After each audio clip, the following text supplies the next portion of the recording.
look at many of our urban centers today is to look at how badly we've neglected the importance of urban planning. In Season 8 of Dayaw, we visit the old urban centers of Luzon to see how our ancestors maintained a sense of order. One that created spaces for communities, their economic and cultural activities, their daily lives. Indeed, the entire fabric of a solid, united community. This is Season 8 of Dayaw. Halina't dumayo, doon po sa amin.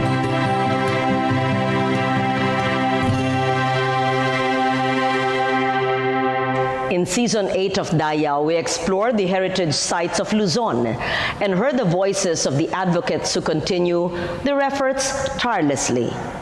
In the final episode for the season, we see how rivers and bodies of water are the original heritage sites that birthed cities and towns, commerce, cuisine, entire cultures, and rituals of faith. In Pateros and Malabon, the fluvial parades honoring their patrons are proof that great faith is born on the waters of heritage.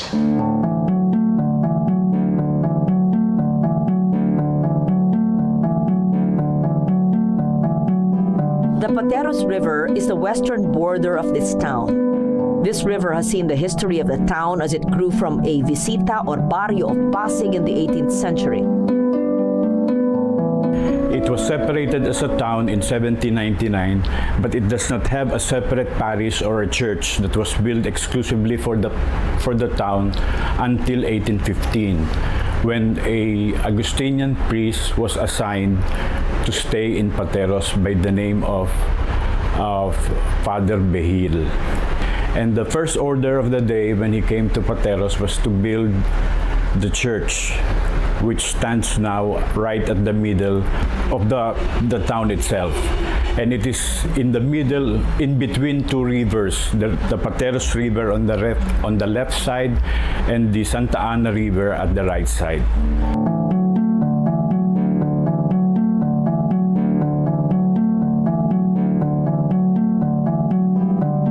Later, it was consolidated with Taguig and Muntinlupa before finally being declared a separate political and geographic entity. The most important structure na tinayo sa Pateros noong panahon na yon ay ang simbahan. Siya ang nag-iisang structure na gawa sa bato, sa adobe. Siya ay may mataas na tore at sinulat ni Buseta na may maganda itong struktura at magandang disenyo.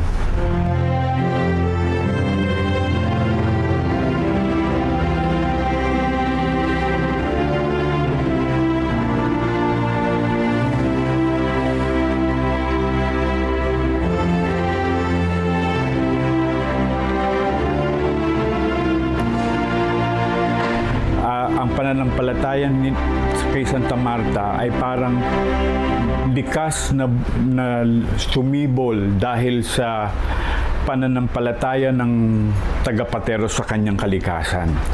Ang ilog ang pinagmumulan ng kanyang kabuhayan. Dito niya inaalagaan ng mga itik na kinukunan niya na itlog sa paggawa ng balot. At dito rin niya kinukuha ang mga isda na kanyang kakainin. Pero dumating ang panahon na may mga buhaya na kumakain ng mga itik na naroroon sa ilog at nakasira sila sa magandang agos ng kabuhayan. Pero hindi nila pinatay ang mga buhaya. Pinaamo nila ito sa pamamagitan ng isang babae na tinatawag nilang si Marta na sumakay sa ibabaw ng buhaya upang payapain ito. So, ang nangyari noon, lumapit yung mga taga-Aguho pa ang Pateros noon sa simbahan. So, pinayuhan sila ng isang pare na sabi, magdebosyon kayo kay Santa Marta kasi sa buhay niya, meron din siyang Tarascon Dragon na napaamo. Ngayon, ang nangyari, ito daw si Santa Marta, di umano, ay nagkaroon ng milagro. Nagpakita siya dun sa mga tao at eventually, yung buhaya na nanginginain ng itik ay nawala.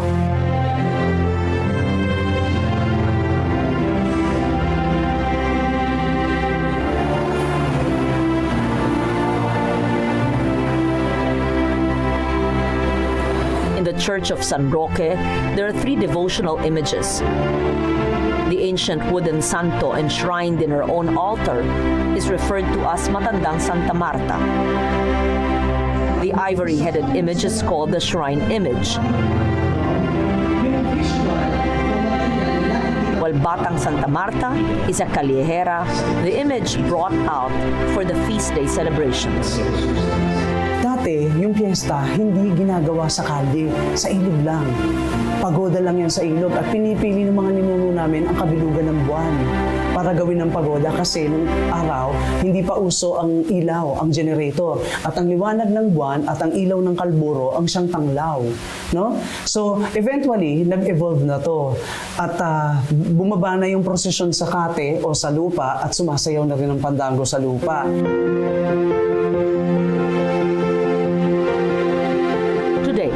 The Great Fluvial Parade that once marked Santa Marta's feast day has been altered drastically.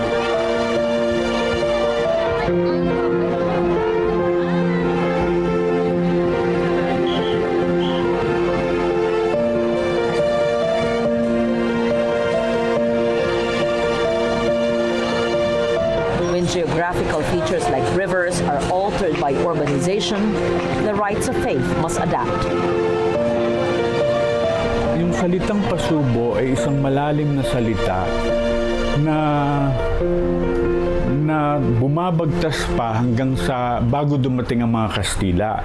Ito ay ritual pa rin na ginagawa.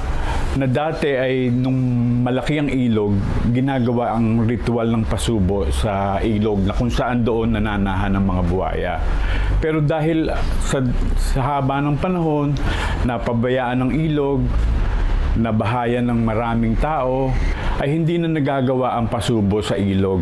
Nagkaroon na lang ng pasubo sa daan. Ang pasubo ay isang paraan ng pakikisama sa kalikasan. May mga bagay tayong nagagawa sa kalikasan na maaring matawag natin na nanuno tayo. At kailangan nating gumawa ng paraan upang mabawi natin ang pagkakanuno. At ito ay sa pamamagitan ng pasubo. Ang pasubo ang magre-restore ng balance between dun sa nagawa mong kapinsalaanan sa kalikasan at sa pagbubuo mong muli ng magandang pagbabalik mo ng magandang kalikasan.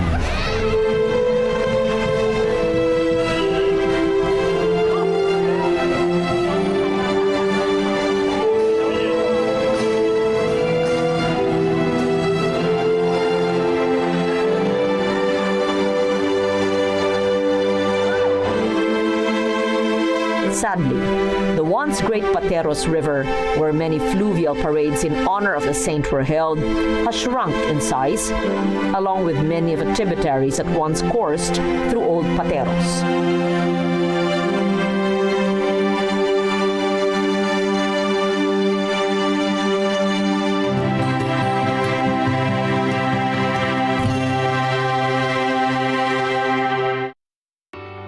Gusto mo ba ng career sa broadcasting? Ito na ang pagkakataon mo para maging bahagi ng PTV. Kasama ang mga batikang broadcaster na naghahandog ng mga award-winning na programang pang-telebisyon para sa Filipino.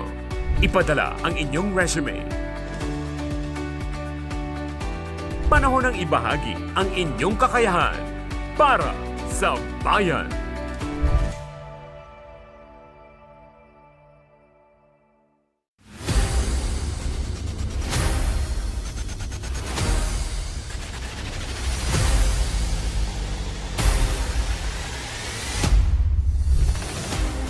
Sa bawat sulok ng bansa, isang boses ang kumikilos para sa impormasyong wasto at tapat na serbisyo.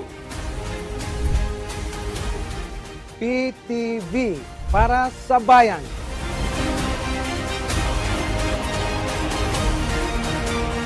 Radyo Pilipinas, Radyo Publiko.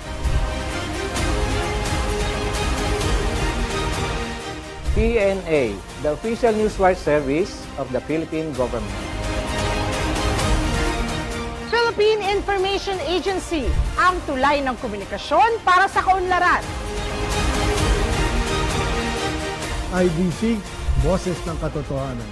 Nagkakaisang boses. Lakas at gabay ng mamamayan. Para sa bagong Pilipinas.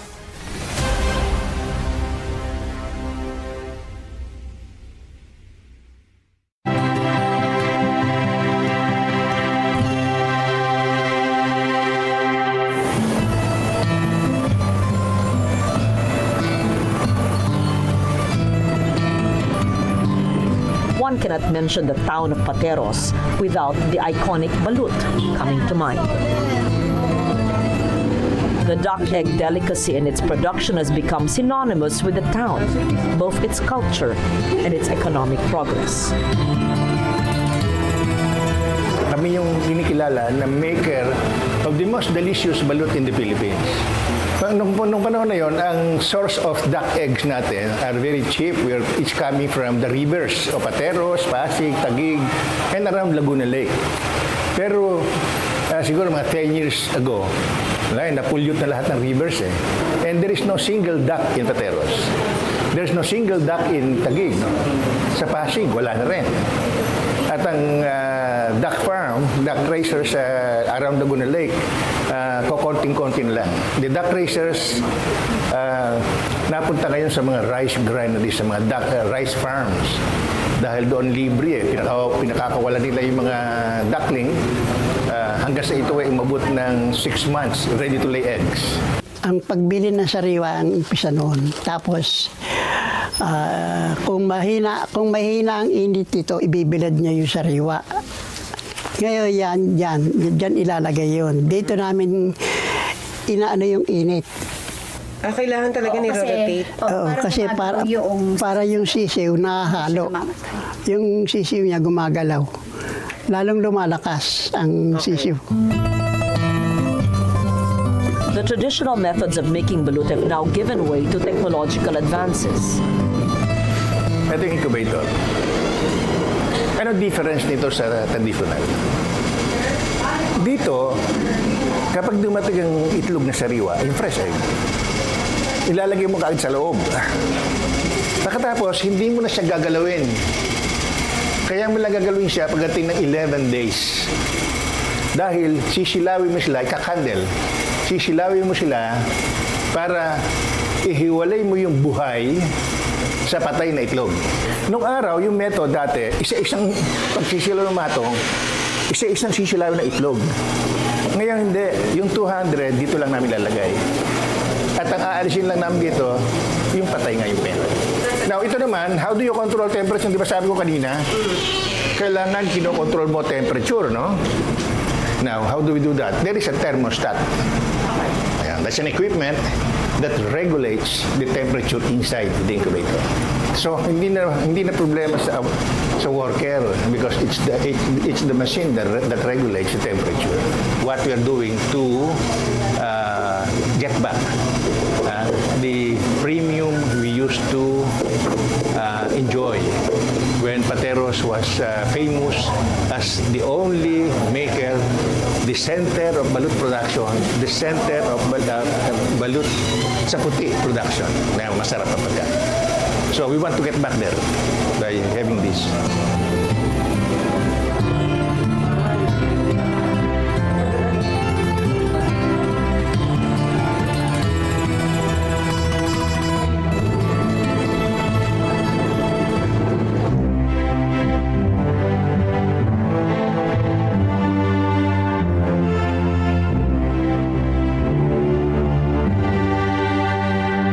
Pateros has the heritage delicacy that is balut, then Malabon has its own heirloom culinary staple in the flavorful pansit Malabon.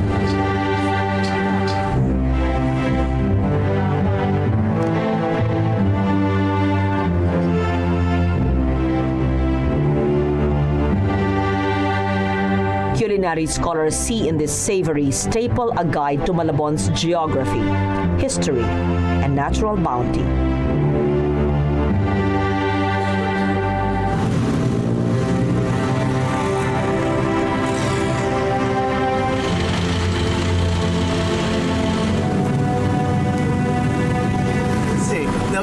Richard Bautista, a proud son of Malabon, traces the history of what was once known as Tambobong. The old name of Malabon Navotas was one before. It was the town of Tambobong. Tambobong, as you would see, it's an old Tagalog term or very Tagalog term meaning rice granary.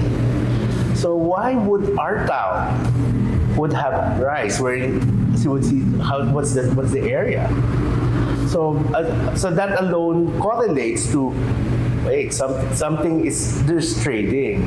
Plus, you would also relate as well what is the present name of the town, which is Malabon. Malabon came from the word which means and correlates to the trade as well.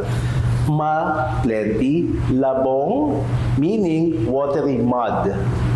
As you would see, it correlates to water. Water that gave life to many things. In olden days, towns were established through the estuaries or the waterways. So like the blessing here in Malabon, the waterways, and there's this place called the Dagatan, which was a lagoon, which is very integral to the trading. It's a very good docking site. So Malabon had many products from the Central Plains brought in by the waterways. You have rice, you had sugar, tobacco.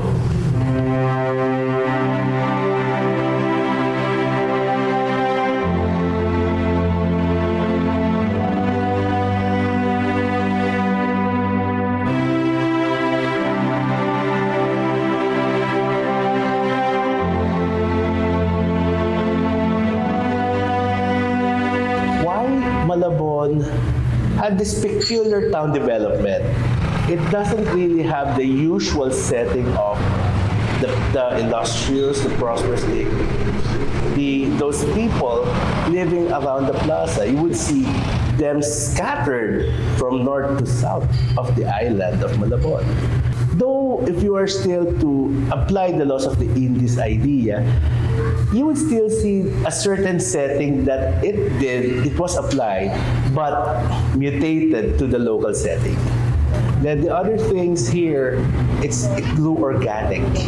So from the usual setting, you have the old town here, then someone came in, there's available lot, there's this available land that they built their house. So it was a very organic development. Most especially, the mindset of the locals, very industrious. But we make it a point that we establish our inner selves more than anything else. Like, would you believe that to date, we still believe in palabra de honor over contracts? So that alone speaks of soul. You trust. Trust is the most important thing. So you really take care of your reputation.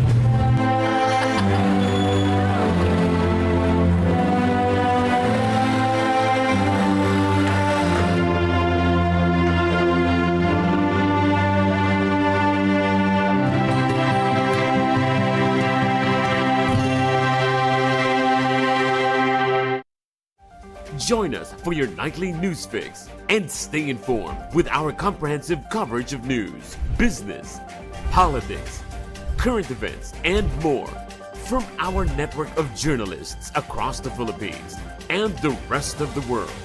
Anchored by William Theo and Charms Espina. PTV News Tonight. Mondays to Fridays, only here on PTV. PTV Consumer Watch, bantay presyo sa gasolina.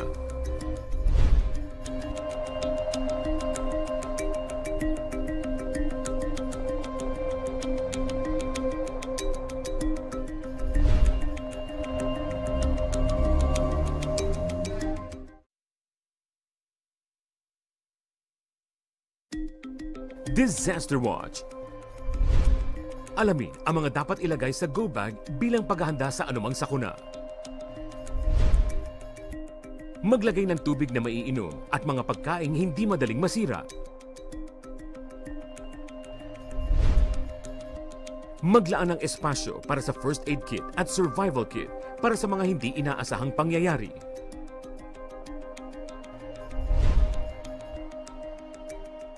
Huwag kalimutan ang toiletries para mapanatili ang kalinisan sa katawan. Samahan din ang mga damit at beddings na magtatagal ng ilang araw. At para ligtas at may alam, magdala ng personal protective equipment at mga teknikal na gamit. Sa panahon ng kalamidad, dapat laging listo.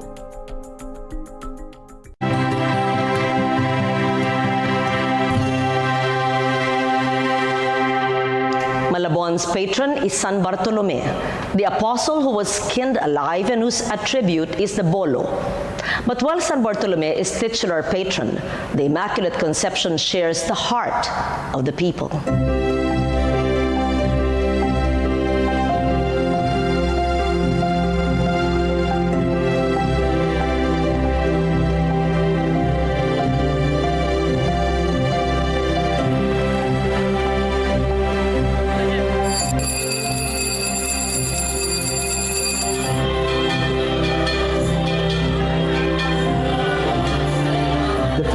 Conception is December 8.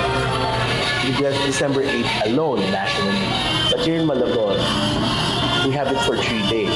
December 8, as we call it, fiesta, the national fiesta.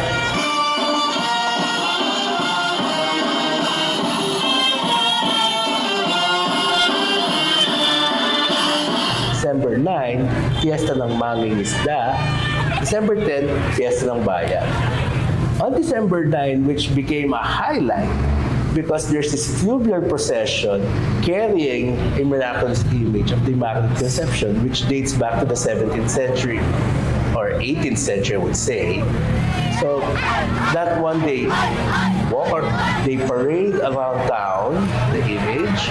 Then at the end of it is this fluvial procession or the pagoda. So it lies to the river, lies to the Motas River. Back then, it went around the island of the Motas River, going around that place.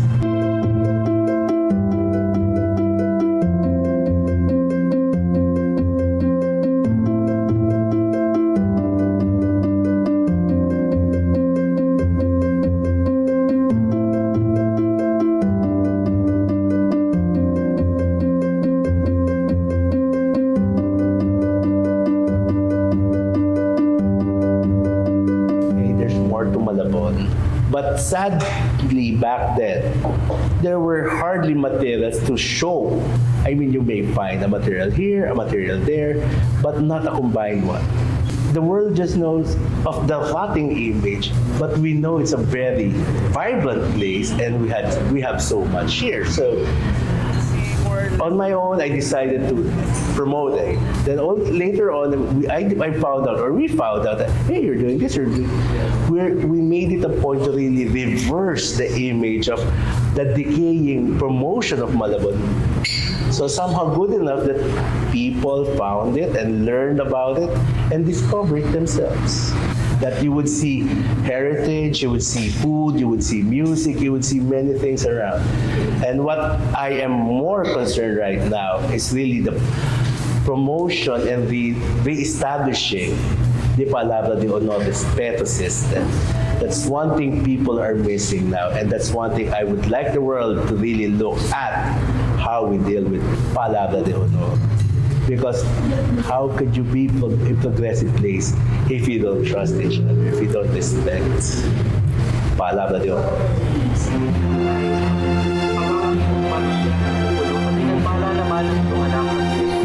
Santa Maria.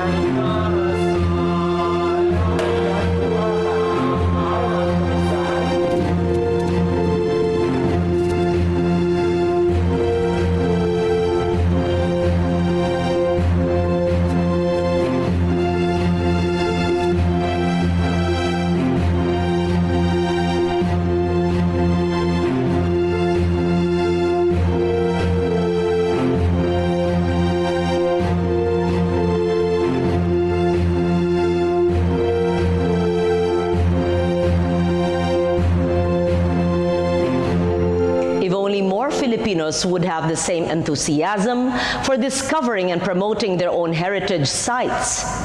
Wait, I'll let you finish that sentence. After all that I've seen and experienced in Season 8 of Dayaw, here is my own takeaway. Heritage is not just a building or a monument or a landmark. It is the food we eat, the devotions we cling to, the landscapes that we grew up with, the values we espouse and hold dear, all of that and more. While built heritage may be a lasting, tangible sign of the past, it is nothing without our own sense of responsibility and awareness. And all this heritage will never cross over into the future unless we find the personal value in our hearts. After all, who are the best bearers of the knowledge and the pride? We are Dayaw.